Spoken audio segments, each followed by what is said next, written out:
Hello, good morning everybody. Is it morning? No, good afternoon everybody. This is Mel Marquez and today I have a class and we're doing nail extension. Okay? Hello. Now, we are going to do filing. Okay? Now, these girls are beginners. Forgive if you will see not so even nails. So, this is the time for them now to do the filing. Their application is done. So now we are going to do filing. Okay, so here. These are the nails that they did. Okay. These are the nails that they did. Okay. All these girls are first timers. Okay. And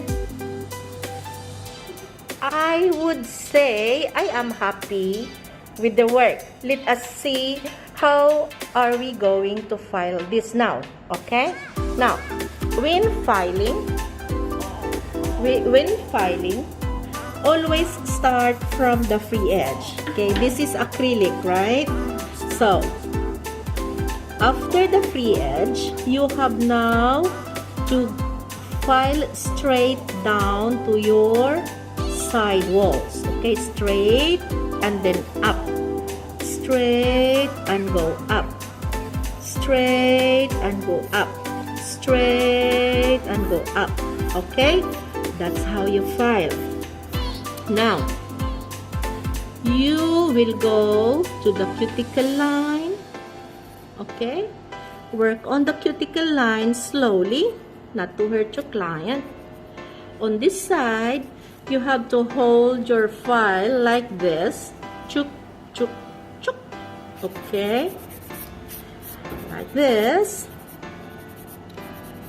Hold the file and file it this way. Okay. So, now, after filing there, you know that you established your cuticle line already.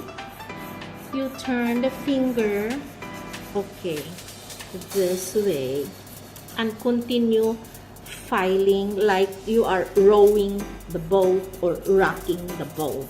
No? Diba? Kung magsagwan ka, magbangka mo. Halimbawa, kanibangka. Siya, musagwan siya panganhi.